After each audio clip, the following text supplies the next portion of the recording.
গাছে টাকা ধরে। আসলে কথাটা সত্যি। আপনারা মনোযোগ সহকারে ভিডিওটা দেখবেন এবং শুনবেন, তাহলে কিছু তথ্য পাবেন। আর আমার এই ভিডিও যদি ভালো লাগে অবশ্যই চ্যানেলটা সাবস্ক্রাইব, একটি লাইক, একটি কমেন্ট করবেন। আর যদি ভালো না লাগে অবশ্যই একটা ডিসলাইক দিয়ে যাবেন, কারণ মনে করব যে আপনি ভিডিওটা দেখছেন। আসসালামু আলাইকুম প্রিয় দর্শক, কেমন আছেন? আশা করি আল্লাহর রহমত আপনারা সবাই ভালো আছেন, আমিও ভালো আছি।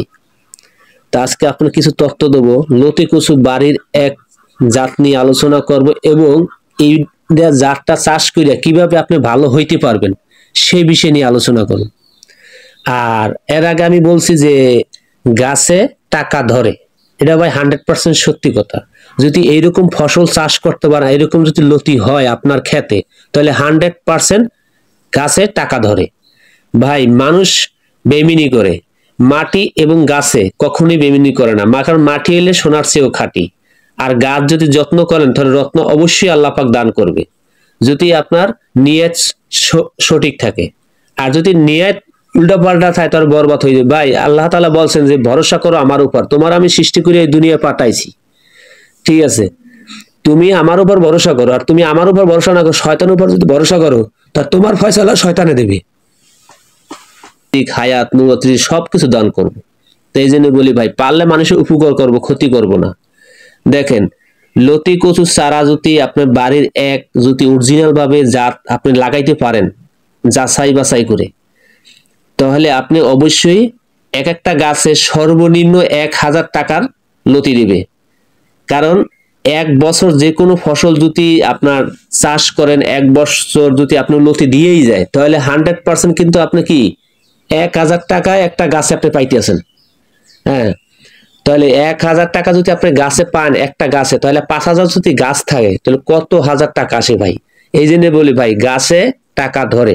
ভাই আপনি বাজারে নেছেন, টাকা আপনার পকেটে অলরেডি আসছে, আপনি বাজারে যান, ঠিক আছে, টাকা আপনার পকেটে আসে। ভাই মানুষ বেইমানি করে ভাই। আপনি একজনে 500 টাকা হাওলাত দিয়েছেন, 2 দিন বাদে চাইছেন কিসের জন্য টাকা লাগবে, তা কৈফিয়ত দিয়ে পরে আনা লাগে।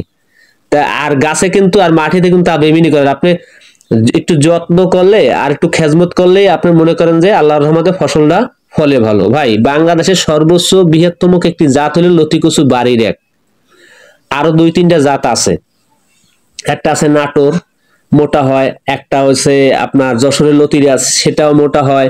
আর বাড়ির লতিরাজ এক চিকুন হয়। আর এই চিকুন লতিরাজ সবচেয়ে খাইয়া এবং যেসব কাস্টমার নেবে বা আপনি যে স্থানীয় বাজারে বিক্রি করবেন ওখানে বেচলে আপনার আপনার লতিটার চাহিদা আছে, কারণ এই লতিটা খুব সুস্বাদু। আর মোটা যে লতিটা ওটা হাইব্রিড, ওটা রানলে বা খাইতেও স্বাদ না, রানতেও ভালো লাগে না, ঠিক আছে?